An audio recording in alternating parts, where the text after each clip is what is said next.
Bharatiya Janata party Mandvi શહેર દ્વારા આજે નૂતન વર્ષનું સ્નેહ મિલનનું આયોજન અત્રે માંડવીમાં કરવામાં આવ્યું હતું.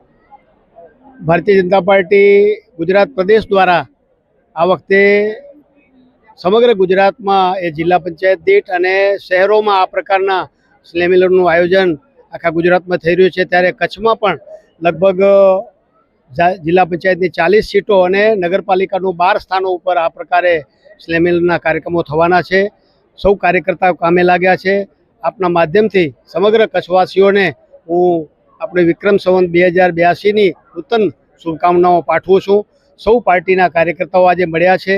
સ્નેહભાવ સાથે ભારતીય જનતા પાર્ટી એક પાર્ટી નહીં પણ પરિવાર હોવાને કારણે સૌ કાર્યકર્તાઓ બધા આજે સમગ્ર શહેરના અહીંયા મળ્યા છે. સાથે ભોજન લેશું, સૌ સાથે મળીને નવા વર્ષની ઉજવણી કરી છે. સૌને શુભેચ્છાઓ આપી છે. આજ રોજ પ્રદેશ ભારતીય જનતા પાર્ટી અને કચ્છ જિલ્લા ભારતીય જનતા પાર્ટી જે પ્રમાણે આયોજન કર્યું છે કે દરેક મંડળમાં તાલુકા પંચાયત જિલ્લા પંચાયત સીટ પર સ્નેહ મિલનના કાર્યક્રમો થાય, એના અનુસંધાને નૂતન વર્ષ સ્નેહ મિલનનો કાર્યક્રમ માંડવી શહેરનો અમે માંડવીના ટાગોર રંગભવન મધ્યે કર્યો હતો. જેમાં મુખ્ય અતિથિ વિશેષ તરીકે વિશેષ ઉપસ્થિતિ કચ્છ જિલ્લા ભાજપના અધ્યક્ષ આદરણીય શ્રી દેવજીભાઈ વરચંદ રહ્યા હતા. તથા આજે અમને બધાને આશીર્વાદ આપવા જૂના મીસાવાસી એવા શ્રી હિરજીભાઈ કારાણીજી પણ અમારા આમંત્રણને માન આપી અને અમારી સાથે ઉપસ્થિત રહ્યા હતા. વિશેષમાં નગરપાલિકાના પૂર્વ પ્રમુખો, સંગઠનના પૂર્વ પ્રમુખો તથા ભારતીય જનતા પાર્ટીના તમામ કાર્યકર્તાઓ હાજર રહી અને આ કાર્યક્રમની શોભા વધારી હતી.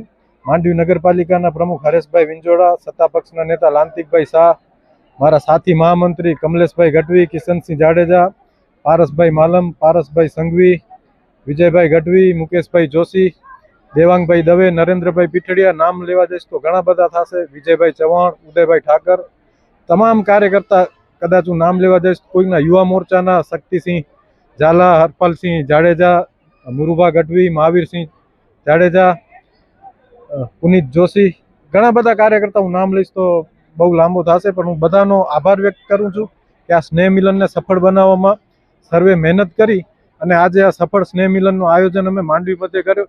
તથા આપના માધ્યમથી હું જે માંડવીની જનતા અહીંયા પધારી, આપણા કાર્યકર્તા તથા શુભેચ્છકો પધાર્યા, માંડવીના વેપારી મિત્રો પધારે, એ બધાનો પણ હું ભારતીય જનતા પાર્ટી માંડવી શહેર વતી આભાર વ્યક્ત કરું છું. આભાર. સ્વદેશીની જે વાત છે તો વાત કરું તો આપણા દેશના યશસ્વી વડાપ્રધાન આદરણીય નરેન્દ્રભાઈ મોદી સાહેબે હમણાં સ્વદેશી માટેની જે વાત કરે છે, કોઈ મતની રાજનીતિ એમાં છે નહીં. સ્વદેશી એક જે વસ્તુ છે કે આપણે સ્વદેશી અપનાવશું, આપણો દેશનો રૂપિયો દેશમાં રહેશે અને નાના નાના જે વેપારી ભાઈઓ છે, જે આપણે લોકલ ફોર વોકલનો એક સૂત્ર આપ્યો છે આદરણીય નરેન્દ્રભાઈ મોદી સાહેબે, તો આપણો દેશ આત્મનિર્ભર બનશે, આપણા દેશના લોકો આત્મનિર્ભર બનશે અને આવનારા આઝાદીના જ્યારે 100 વર્ષ થશે ત્યારે આપણો દેશ એક નવી દિશામાં પ્રગતિના પંથે હશે. એ સ્વદેશી માટે આત્મનિર્ભર ભારતની વાત આપણા નરેન્દ્રભાઈ મોદી સાહેબ કરી રહ્યા છે. મારું નામ જય ગઢવી છે. હું માંડવીનો રહેવાસી છું અને યુવા કલાકારોને, ઉગતા કલાકારોને એ સંદેશ આપવા માંગીશ કે આમ તો કલાકારનો ધર્મ એ છે કે જ્યાં જેવો કાર્યક્રમ, જેવો દેશ એવો વેશ, પણ એનું બેનર જોવું જોઈએ આપણે કે સંતવાણીનો કાર્યક્રમ છે તો સંતોએ જે વાણી પીરસી છે એ સંતોની જ વાણી ગાવી જોઈએ. આવા દેશભક્તિના કાર્યક્રમો હોય તો દેશભક્તિ ગીતો, એમાં આપણા સમાજના પોષક જે ગીતો આવતા હોય એવા ગીતો લેવા જોઈએ અને ગીતનો કાર્યક્રમ હોય તો જ ગીતો, ફિલ્મી ગીતો ગાવા જોઈએ. હું છું લોકગાયક હિંમતદાન ગઢવી અને મારી સાથે મારા ભાઈ જયભાઈ ગઢવી. અમે બે કાઠડા ગામથી જ છીએ અને મારા ભાઈ જ છે. અને યુવાઓને હું ખાસ સંદેશ આપવા માંગુ છું કે સ્વદેશી અપનાવો, જેટલું બને એટલું સ્વદેશી અપનાવો. નરેન્દ્રભાઈ મોદી આપણે ઘણી સભાઓમાં આપણે સંદેશ આપતા હોઈએ છીએ અને અમે પણ ડાયરાઓમાં અને સંતવાણીમાં ઘણી જગ્યાએ જતા હોઈએ છીએ, ત્યાં આગળ સંદેશ આપતા હોઈએ છીએ કે તમામ બધા વ્યક્તિઓ સ્વદેશી અપનાવો. જેટલું આપણું પોતાનું વેચાશે ત્યાંથી જ બધું ત્યાં જાય છે. દાખલા તરીકે આપણી જે લિનન છે અથવા ડેનિમ છે, આપણે લિવાઇસનું જીન્સ કરીને લઈએ છીએ, ખાદીમાંથી બને છે અહીંયાથી.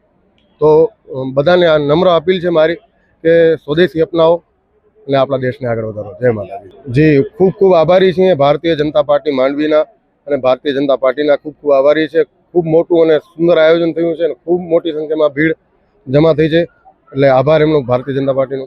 અને સાથે સાથે એ પણ કહેવા માંગીશ કે આપણા પર્યાવરણનું જતન કરીએ. અમારા ભાડિયાના દેવાનભાઈ ગઢવીનું પણ એક સંકલ્પ છે જળ બચાવો, એના માટે ખૂબ જ ઝુંબેશ કરી રહ્યા છે.